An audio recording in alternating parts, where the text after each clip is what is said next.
Alhamdulillah Rabbil Alamin. Wassalatu wassalam ala Rasulillah wa ala alihi wa sahbihi wa man tabi'ahum bi ihsan ila yaumiddin. Amma ba'd. Saudaraku, kita semuanya mencintai Rasulullah sallallahu alaihi wasallam. Mencintai sabda-sabda Rasulullah sallallahu alaihi wasallam. Mencintai hadis-hadis Rasulullah sallallahu alaihi wasallam dan ingin bertemu dengan Rasulullah SAW di surga Allah Subhanahu wa taala. Marilah kita senantiasa membaca hadis-hadis Rasulullah, mempelajari ajaran-ajaran Rasulullah sallallahu alaihi wasallam, kemudian mengamalkan dalam kehidupan sehari-hari kita agar kita menjadi pengikut Rasulullah sallallahu alaihi wasallam dan bertemu dengan Rasulullah SAW di surga Allah Subhanahu wa taala. Hadis yang kita akan baca pada pertemuan kita kali ini adalah hadis nomor 5306. Hadis ini terdapat dalam kitab Sahih Al-Jami. Kita akan membuka kitabnya. Sahih Al-Jami As-Shaghir karya Al-Imam Al-Albani. Hadis di halaman 938. Hadis nomor 5306. 5306 dari sahabat Abdullah bin Abbas radhiyallahu anhu, di mana Rasulullah SAW bersabda, "Lau naja ahadun min dhammatil qabr." Seandainya seorang selamat dari tekanan-tekanan dalam alam kubur, la naja Sa'ad bin Mu'ad.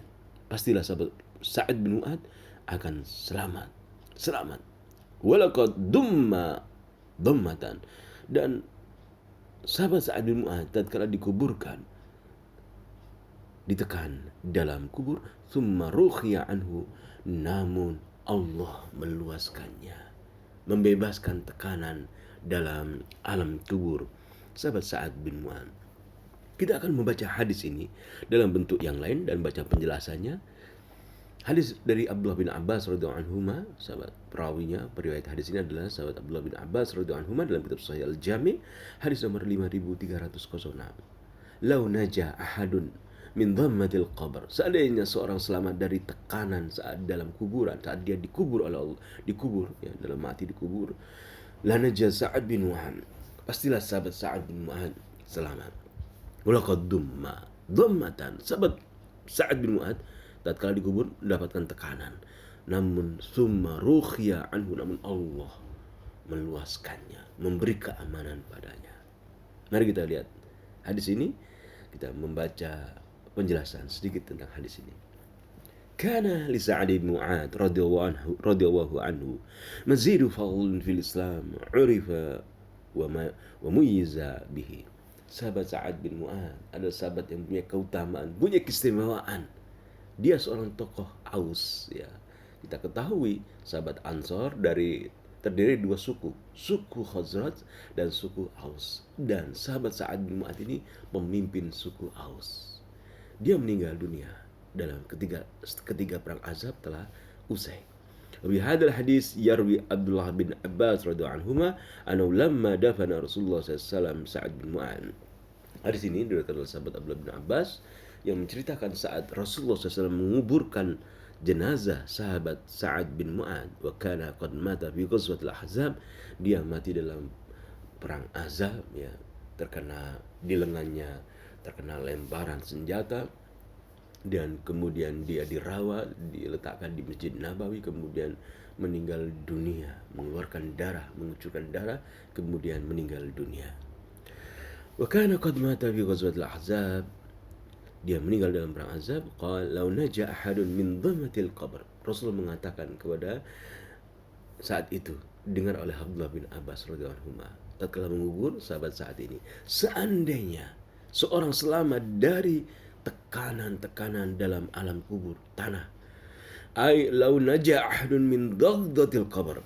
Seandainya seorang selamat dari tekanan dalam kuburan, la najah Sa'ad bin Mu'ad. Pastilah sahabat Sa'ad bin Mu'ad selamat. Waqad rawa An-Nasa'i, dalam hadis yang diriwayatkan oleh Imam Nasa'i, hadis yang sahih, annahu taharraqa lahul ars. Tatkala meninggal dunia, sahabat Sa'ad ini mendapatkan kemuliaan dari Allah. Arsy Allah bergetar. Wa futihat lahu abwaabus sama. Pintu-pintu langit dibukakan untuk roh dari sahabat Sa'ad bin Mu'ad. wa syahidahu sab'una alfan minal malaikat, 70.000 malaikat menghadiri, menyaksikan ruh sahabat Sa'ad bin Mu'ad, menyambut sahabat Sa'ad bin Mu'ad, 70.000 malaikat. Namun wa madzalik, qala Nabi SAW, Nabi SAW bersabda, laqad dumma, sahabat Sa'ad telah mendapatkan tekanan dalam alam kubur. Aiduk gitu alai kubru, kuburnya ditekan.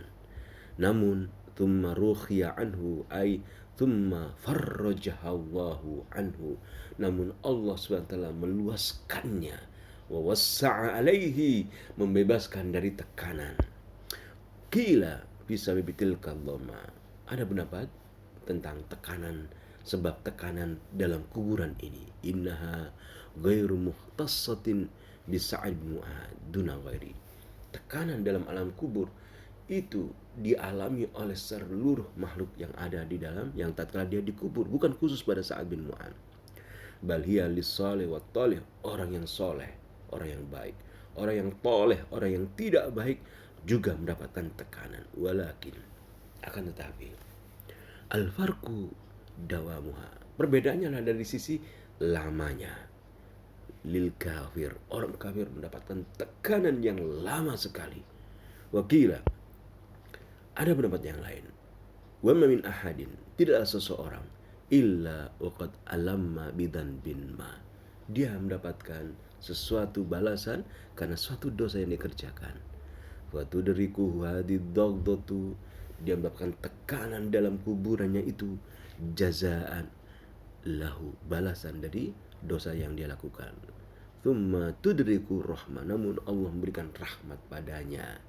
Walaysa hadha daqtu min adzabil qabr, dan ini bukan adab kubur, tekanan dalam kubur ini bukan termasuk dari adab kubur fi syai', bal huwa min rawatil mu'min kanaz'i ruhihi. Ini seperti saat Allah mencabut nyawa seorang mukmin, cabutan. Ini seperti keadaan seperti itu. Wa ka'alamihi min bukai hamimihi alaihi, seperti penderitaan dia dari tangisan karib kerabatnya kepadanya. Wa qara'atihi min hujumi malakai al-imtihan alaihi, seperti ketakutan dia tatkala datangnya dua malaikat untuk bertanya kepadanya. Wa kadzalika huwa amrun yajiduhu kama yajidu alama faqdi waladihi wa hamihi fid dunya, seperti saat dia di dunia kehilangan orang yang dia cintai, anaknya meninggal dunia, kekasihnya itu orang karib kerabatnya meninggal dunia, dia merasakan sedih. Seperti itu keadaannya. Wa kama yajidu min alami maradihi wa nahwi dzalik, atau tatkala dia merasakan sakit, ya. Dan seperti itu keadaan, mendapatkan tekanan dalam alam kubur. Wal abdu at-taqiyyu, seorang hamba yang bertakwa kepada Allah, yarfuqullahu bi, Allah akan merahmatinya, Allah akan belas kasihan padanya, fi ba'di dzalika au kullihi, pada sebagian atau seluruhnya Allah akan merahmatinya. Wala rahata lil mu'min, dan seorang mukmin itu tidak akan mendapatkan raha, kesenangan, hidup yang enak, duna liqa'i rabbih, sebelum dia berjumpa dengan Tuhannya. Saat berjumpa dengan Tuhannya, barulah seorang mukmin merasakan roha, enaknya kehidupan. Nas'alullah an yu'ammina raw'atina. Kita mohon kepada Allah SWT agar Allah memberikan kepada kita keamanan, menghilangkan rasa takut kita. Semoga Allah SWT menjadikan kita hamba-hambanya yang bertemu dengan Allah di surga Allah, melihat Allah SWT. Karena saat itulah kita merasakan kebahagiaan, kesenangan. Dan kesenangan itu kita dapatkan tatkala kita bertemu dengan Allah. Selama kita bertemu dengan Allah, kesenangan adalah bertemu dengan Allah SWT.